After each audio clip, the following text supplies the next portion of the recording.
Magandang araw sa inyo, mga mahal kong senior.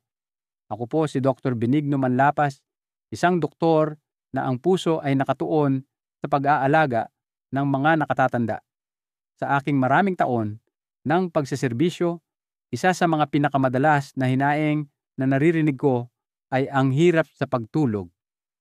Kaya naman, narito ako para ibahagi sa inyo ang ilang natural na paraan para maibalik ang inyong mahimbing na pamamahinga.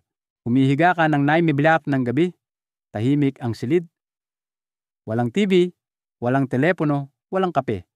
Ngunit pagsapit ng unang biyatak ng madaling araw, gising ka pa rin. Mulat na mulat ang mga mata, ang isip ay puno ng mga alalahanin, at ang iyong katawan ay hindi mapakali, na parang mayroon kang hindi natapos na gawain. Hindi mo maintindihan kung bakit hindi ka makatulog kahit na ginawa mo na ang lahat ng tama. Ang katotohanan, hindi ito dahil may insomnia ka. Ito ay dahil ang iyong utak ay hindi na nakakatanggap ng sapat na senyales para makatulog. Pagkatapos ng edad na 60, bumabagal ang produksyon ng GABA sa iyong utak, isang neurotransmitter na nagsasabi sa buong nervous system mo na magdahan-dahan, mag-relax, at magsimulang magpahinga. Kung walang sapat na GABA, maaari kang humiga sa kama sa loob ng 3 oras at hindi ka pa rin makakatulog. At kung uminom ka ng masyadong maraming tubig sa gabi, maaari ka ring magising sa kalagitnaan ng gabi para gumamit ng banyo. Kaya, may paraan ba para makatulog ng mahimbing nang hindi umiinom ng gamot? O, at ang sagot ay nasa isang mainit na tasa ng tsaa. Hindi lang basta-bastang tsaa, kundi 4 na partikular na herbal tea na napatunayang nagpapataas ng aktibidad ng GABA, nagpapagaan ng bahagyang pagkabalisa, at tumutulong sa iyong makatulog ng mas mahimbing sa loob ng 30 hanggang 60 minuto pagkatapos itong inumin. Ang susi ay ang pagpili ng tamang tsaa sa tamang oras at sa tamang dami. Sa video na ito, ipapakita ko sa inyo kung aling mga tsaa ang dapat inumin, kailan ito iinumin, at kung paano maiiwasang magising sa kalagitnaan ng gabi dahil sa punong pantog. At ang tsaang nasa unang pwesto ay ikagugulat mo dahil hindi lang ito tumutulong sa iyong makatulog ng mas mahimbing. Tumutulong din itong gumising ka na mas magaan ang pakiramdam sa isip at damdamin. At magsisimula tayo sa pinakamahinahong tsaa, ngunit ito rin ang pinakapamilyar at pinakaligtas para sa mga taong higit sa 60. Isang tsaa na maaaring nasa iyong cabinet na sa kusina, ngunit hindi mo alam na kapag ginamit ng tama, makakatulong itong mabawasan ang bilang ng beses na nagigising ka sa gabi. Tsaa ng 4, mahinahon, pamilyar, at ligtas para sa araw-araw na paggamit. 4, chamomile. Hindi ito ang uri ng tsaa na agad kang patutulugin. Hindi ito matapang. Hindi ito gumagana na parang tableta. Ngunit iyon mismo ang dahilan kung bakit ito ligtas. At kapag ininom mo ito gabi-gabi sa tamang oras at sa tamang dami, ang epekto nito ay unti-unting mabubuo araw-araw. Ang chamomile ay naglalaman ng isang compound na tinatawag na apigenin. Isa itong natatanging flavonoid na direktang kumakapit sa mga GABA-A receptor sa iyong utak. Ang mga receptor na ito ang responsable sa paglikha ng pakiramdam ng pagre-relax, pagpapakalma sa nervous system, pagbabawas ng central nervous stimulation, at paghahanda sa utak para sa pamamahinga. Gumagana ang apigenin na parang isang mahinang senyales na nagsasabi sa iyong utak na oras na para magdahan-dahan. Ang kahanga-hanga ay hindi nakaka-addict ang compound na ito, hindi ito nagdudulot ng antok sa umaga, at hindi nito naaapektuhan ang memorya o reflexes kinabukasan tulad ng mga sleeping pill. Iyon ang dahilan kung bakit ang chamomile ang pangunahing pagpipilian na inirerekomenda ng mga geriatric doctor sa US para sa mga matatandang nahihirapan sa mild insomnia o mga problema sa pagtulog na may kaugnayan sa pagkabalisa. Isang pag-aaral na inilathala sa Journal of Advanced Nursing noong 2017 ang sumubaybay sa isang grupo ng mga senior na uminom ng 400 mg ng chamomile extract araw-araw sa loob ng 20 araw. Ang mga resulta ay nagpakita ng malaking pagbawas sa oras na kailangan para makatulog, mas mahimbing na tulog, at mas kaunting paggising sa gabi kumpara sa mga hindi uminom nito. Ang mga benepisyo ay naging kapansin-pansin pagkatapos ng ikalawang linggo at nanatiling matatag hanggang sa katapusan ng pag-aaral. Kaya, paano mo dapat inumin ang chamomile para makuha ang pinakamahusay na resulta? Huwag uminom ng masyadong marami at huwag itong inumin ng masyadong gabi na. Gabi-gabi, mga 1 oras pagkatapos ng hapunan, ibabad ang isang tibag ng chamomile sa 120 hanggang 150 ml ng maligamgam na tubig. Hindi masyadong mainit, hindi masyadong malamig, iyon ay halos kalahati ng isang karaniwang tasa. Sapat lang para maabsorb ng iyong katawan nang hindi napupuno ang iyong pantog. Higupin ito ng dahan-dahan sa loob ng 10 hanggang 15 minuto. Mas mabuti bago mag-9 ml ng gabi. Hindi ito isang tsaa na iinumin mo lang kapag hindi ka makatulog. Ito ay bahagi ng isang malusog na rutina sa pagtulog. Kung iinumin mo ang chamomile gabi-gabi sa parehong oras, unti-unting matututunan muli ng iyong utak ang nawala nitong circadian rhythm. Pagkatapos ng ilang gabi, maaaring mapansin mong bumibigat ang iyong mga talukap sa sandaling iangat mo ang tasa sa iyong mga labi. Kung hindi mo pa ito nasubukan, simulan mo ngayong gabi. Isang tibag, isang maliit na tasa ng maligamgam na tubig, at isang tahimik na lugar. Iyon lang ang kailangan mo para simulan ang muling pagbuo ng tulog na dati mong nawala. Ngunit kung nasubukan mo na ang chamomile at nahihirapan ka pa ring makatulog o nagigising ka sa kaunting ingay, maaaring kailanganin ng iyong katawan ng bahagyang mas malakas na tsaa. Isa na makakatulong na pahabain ang iyong mahimbing na tulog at maiwasan ang mga paggising ng 2 o 3 ng madaling araw, ang oras kung kailan mababa ang iyong mga antas ng GABA at nagsisimulang maging aktibo ang iyong pantog. Tsa number 3. Tumutulong mapanatili ang mahimbing na tulog buong gabi. 3, valerian root. Ito ay kilala bilang isang natural na pampakalma. Ngunit hindi tulad ng mga sleeping pill, hindi pinipilit ng valerian ang iyong utak na magsara. Sa halip, tinutulungan nitong mapanatili ang nagpapakalmang senyales mula sa GABA sa pamamagitan ng pagpapabagal sa enzyme na sumisira dito. Sa partikular, pinipigilan ng valerianic acid sa valerian root ang isang enzyme na tinatawag na GABA transaminase, ang mismong enzyme na responsable sa pagsira ng GABA sa utak. Kapag naharangan ang enzyme na ito, mas tumatagal ang GABA, mas tumatagal ang nagre-relax na senyales, at ang iyong pagtulog ay nagiging mas mahimbing at mas matatag.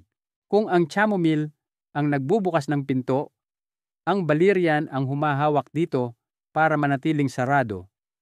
Hindi ito tumutulong sa iyo na makatulog agad, ngunit tinutulungan ka nitong manatiling tulog, lalo na pagkatapos ng hating gabi, 1 oras kung kailan maraming matatanda ang madalas magising at hindi na makabalik sa pagtulog.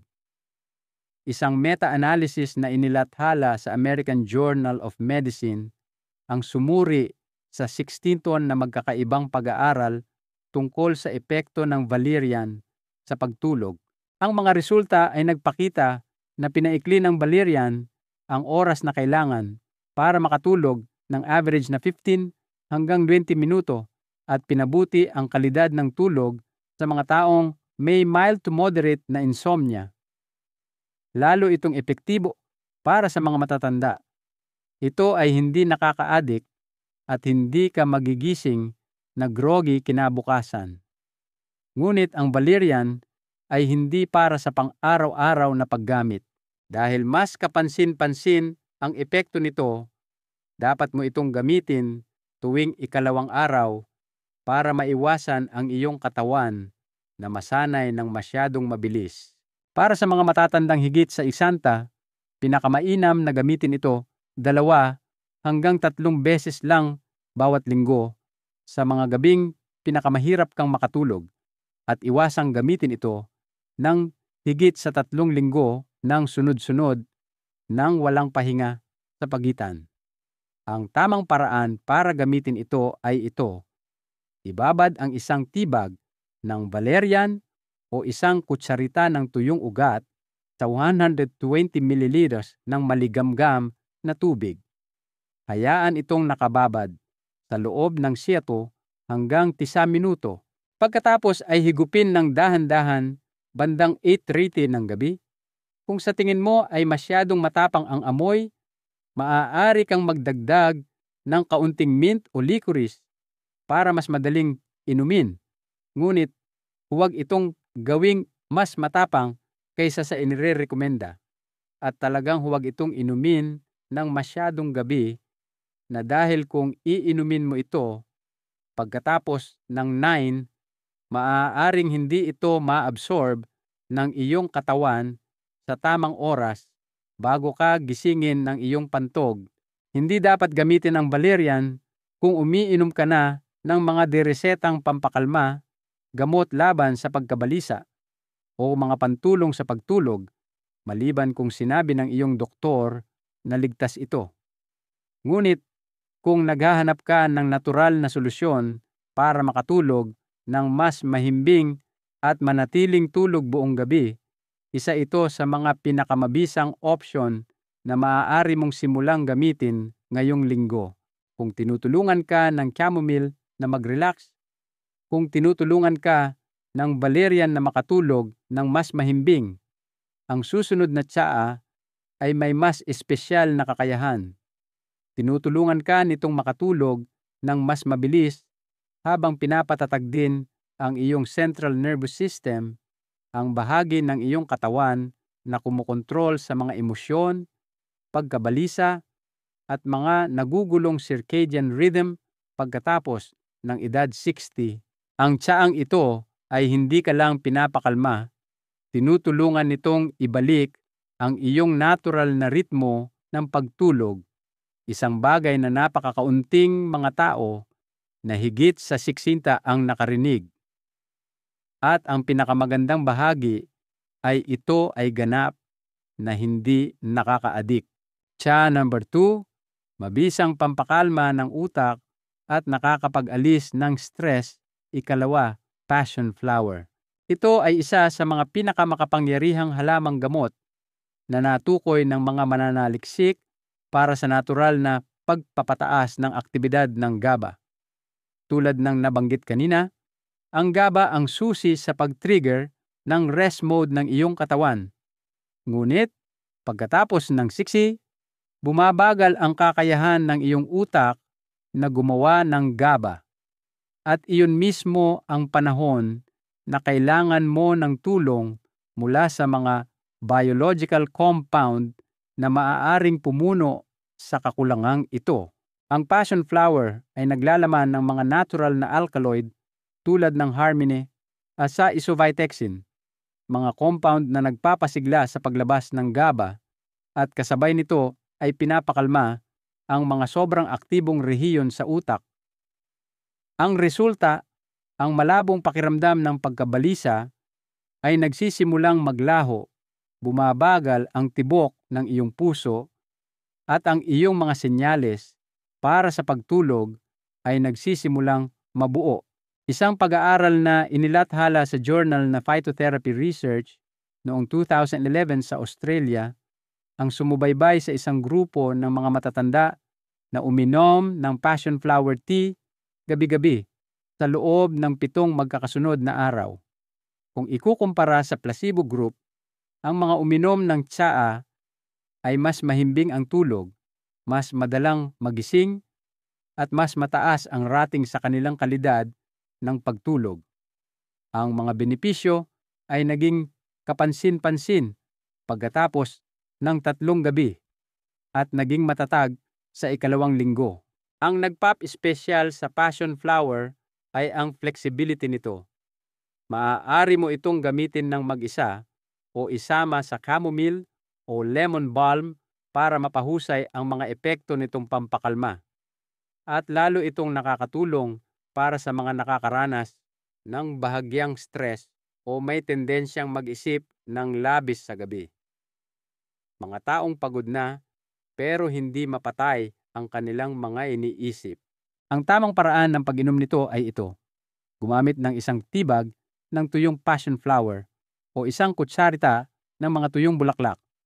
Ibabad ito sa 120 hanggang 150 ml ng maligamgam na tubig. Hayaan itong nakababad sa loob ng 7 hanggang 10 minuto. Pagkatapos ay higupin ng dahan-dahan sa loob ng mga 10 minuto. Ang perpektong oras ay bandang 8:00 ng gabi kapag nagsisimula ng lumamig ang iyong katawan at nagsisimula ng magdahan-dahan ang iyong isip para sa pahinga. Hindi mo dapat inumin ang tsaang ito ng masyadong gabi na at hindi ka dapat uminom ng higit sa 1 tasa bawat gabi. Ang pag-inom nito ng malapit sa oras ng pagtulog ay nangangahulugang walang oras ang iyong katawan para ma-absorb ang mga benepisyo bago ma-trigger ang iyong pantog ng papasok na tubig. At kung mayroon ka ng ugali na uminom ng maraming tubig sa araw, pinakamainam na bawasan ang iyong pag-inom ng likido sa gabi para mas epektibong gumana ang tsaa. Ito ang tsaa na tinatawag ng maraming tao na natural sleep tea. Hindi lang ito tumutulong sa iyo na makatulog ng mas mabilis, ngunit dahan-dahan din nitong pinapakalma ang isip.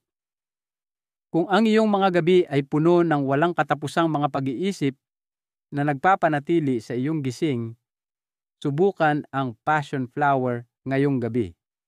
Maaari mong maramdaman ang pagkakaiba sa loob ng unang linggo. Natalakay na natin ang 3 herbal tea. Bawat isa ay may natatanging papel sa pagpapanumbalik ng natural na pagtulog pagkatapos ng siksi.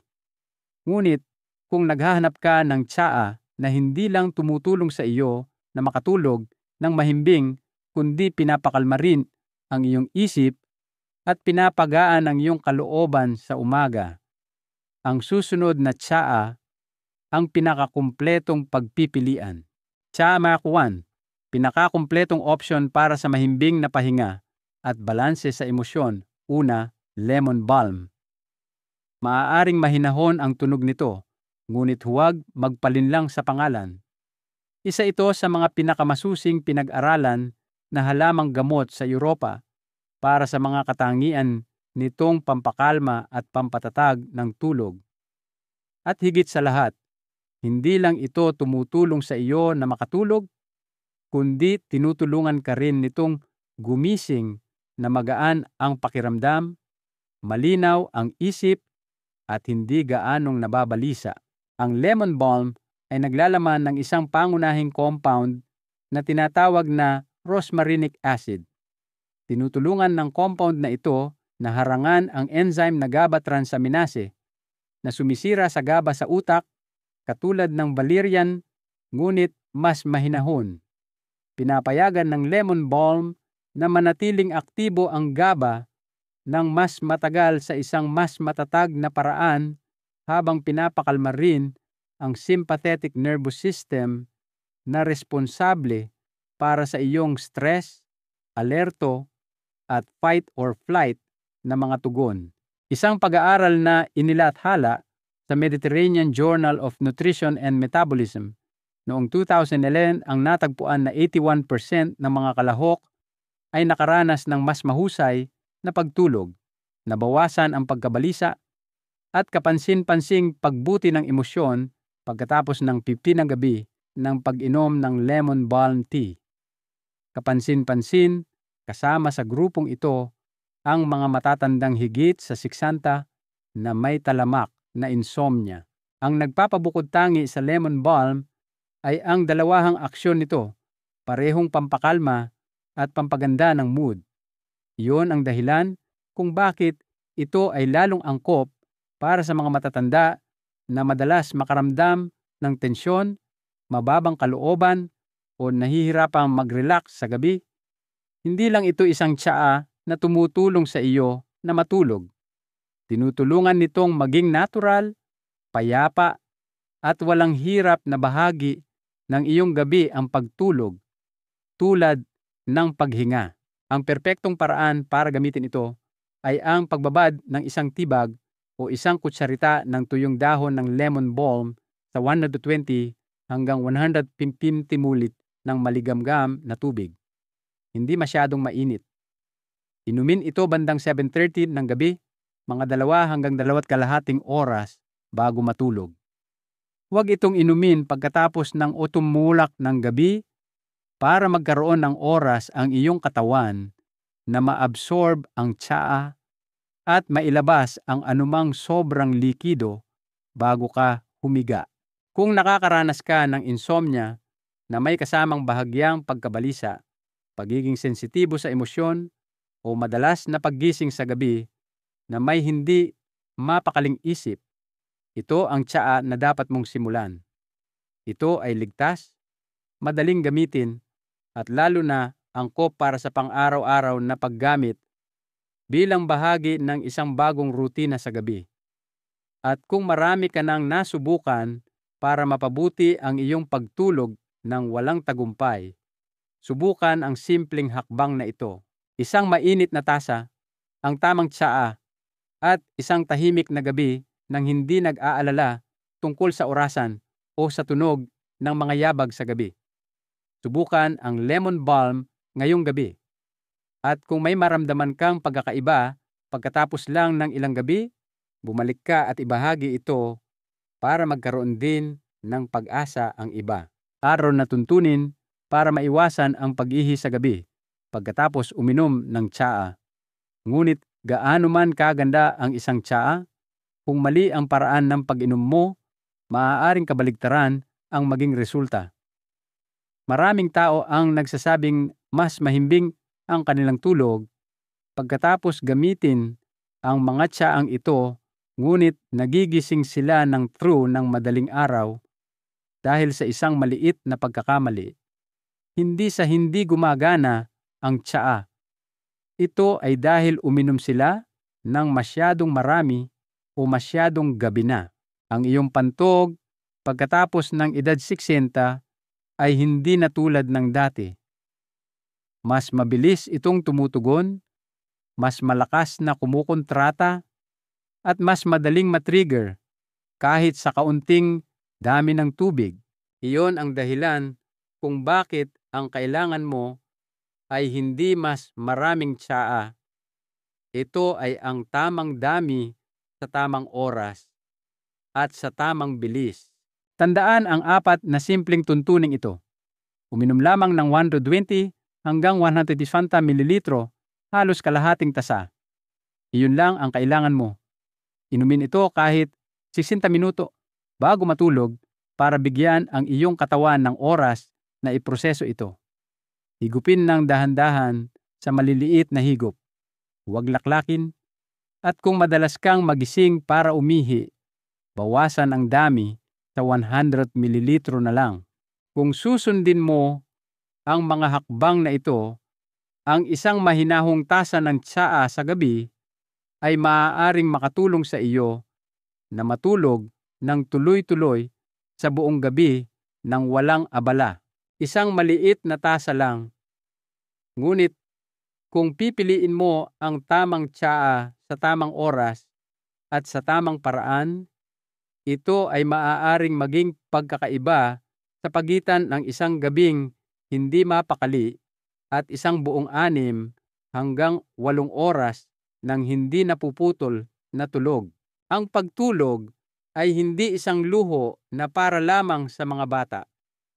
Ito ay isang karapatan na nararapat pa rin sa iyong katawan kahit na ikaw ay 60, 70 o kahit na mas matanda pa. Hindi mo kailangang simulan sa lahat ng 4 na tsaa.